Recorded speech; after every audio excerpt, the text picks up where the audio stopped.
Hello, hello. Amira Alvarez here, founder and CEO of The Unstoppable Woman. And today I want to talk to you about a phrase that has stuck in my noggin, and I want to share it with you. And this was something that my mentor's mentor said to him, and that my mentor's mentor had said to him by someone else. And I've heard this story a number of times, and it's really locked in for me. And I've had to think about how it applies to my own life. So the saying is, your way isn't working. Why don't you try my way? Now, this was originally said to my mentor's mentor by someone who was quite successful. He had lots of wealth in terms of his health, his attitude. He was always in a good mood, and he was wealthy. He always had plenty of money. And my mentor's mentor was not in that place himself. He was making $4,000 a year at the time, and he owed $6,000, so he was in a lot of debt. He had a bad attitude, and it was clear that his way wasn't working. Now, my actual mentor had a similar experience. He was struggling as a forklift driver and was not making enough money to pay his bills. And he realized that his way wasn't working either. Something had to give. Now, the rub here is for what happens if you're someone where it's not that bad, right? You're not getting the results that you really, really, really want, but by and large, you got a pretty good life. And that was me. That was me 6 years ago, okay? There was nothing truly to complain about. I had a nice house. I had a great relationship.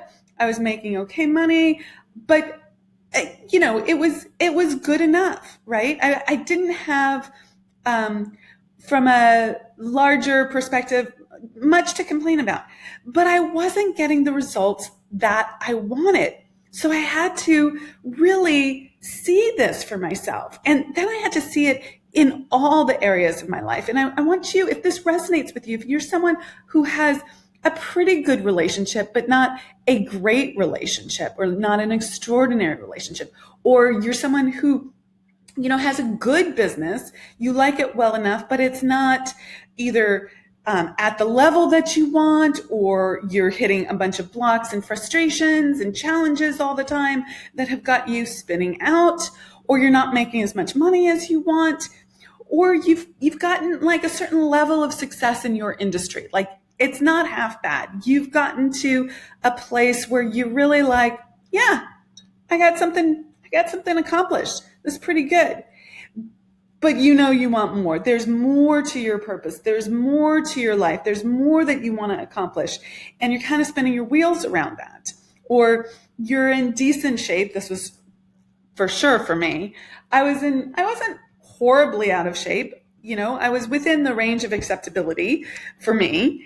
But whenever I caught a picture, like a look at myself in the mirror, or I saw a photo of myself, I was like, that's not lining up with who I really want to be. That's not lining up with how I want to look. So my results were like, okay, decent, good enough. In some other areas, pretty great. And then in other areas, I was like, you know what? This isn't what I want.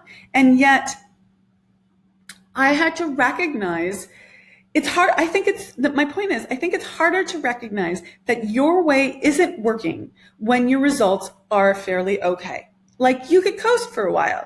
Like, you might complain a little bit here, get frustrated a little bit here, but it's not so bad. You're not totally in the poorhouse. You're not totally struggling. You're not totally, in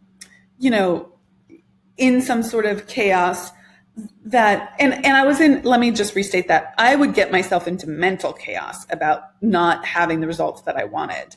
But when I stepped back, I could convince myself that everything was pretty much okay, and I was doing the work, and I was showing up and really going for what I wanted. But so I had to really say to myself, is my way working? And quite frankly, it wasn't. I wasn't making the kind of movement forward that I wanted to make as fast as I wanted to make it. I wasn't getting the results that I really truly wanted. And in order to really change that, I had to do 4 things. Okay, lots of other things too, but I want to break down some high level things for you. 1, I had to really claim what I wanted. I had to really say, you know what?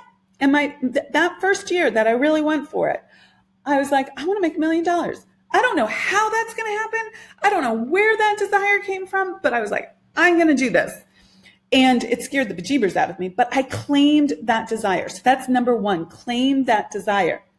And then I had to courageously face my fears and take the action I needed to take anyway. Now, how did I courageously face my fears? For one, I entered into a mentorship, a coaching relationship that was a huge investment in money, in finances, against the better judgment of my spouse at the time. And I had to courageously say, this is what I really wanted to do. I know it's what I need. I know it's what I wanted. My way's not working, which is step number 3. My way's not working. I got to try a different way. And I had to face that conflict, that potential conflict, and courageously go after what I knew was my truth and true. So I did that. And it scared the bejeebers out of me. I had to be courageous there. I faced that fear. I went to a fearless place momentarily enough to get myself over the hump. And then I had to act. And I had to act immediately. Okay, that was making that decision immediately and then continuously taking action very quickly. So to reiterate, I had to claim my desire. It was what I wanted. Okay, it was what I wanted. I had to courageously say yes to what I wanted and admit, number 3, admit my way wasn't working, and then act quickly on that, which meant I signed up for this and I didn't look back, and then I kept acting quickly. And in the beginning, I have to tell you, it was nerve-wracking and it was scary and all my stuff came up. But I quickly moved through it because I knew I was on my path. I knew I was stepping into what I really wanted. And that's the new way. Okay, part of it. There's more to it than that. But that's the new way. Desire is causative. Desire is saying, this is your path. This is how you are going to escape the low results, the small results, the trap feeling that you're feeling right now, the not getting what you really want. Desire and following that, just being courageous, following it, making a quick decision, going for it, acting, is how you get out of your way that's not working. And now that was super hard for me, you guys, because I was doing everything right? Like I was the good student who dotted her I's and crossed her T's and worked really hard and respected other people's opinions, like my spouse, and like was conciliatory and made herself small and didn't go after what she really wanted because it might not be what other people wanted. And all these rules that were ways that weren't working for me, but I believed that they were. And I had to do it a different way. So I want you to think here, is your way working? And really try and hold up a stark contrast. If what you had now was going to change just 10%, over the course of the next 10 years. Would it be okay with you? For me, it wasn't. I wanted so much more, okay? It was not okay that I felt trapped, that I was frustrated in my relationship, that I was blaming other people, that I didn't know how to get out of that. I didn't like being someone who blamed other people for my circumstances and what I was getting in this world. But if I was honest, that's what was happening. But I didn't know how to get out of it. Okay, my way wasn't working and I had to take a new path and be decisive about it. So let me know if that makes sense to you. You have to hold the mirror up, especially when things are fairly okay or decent or, somewhat good in your life.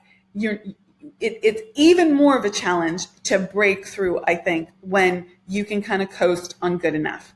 Okay, with that, rock it out, be unstoppable, have an amazing day. Bye-bye.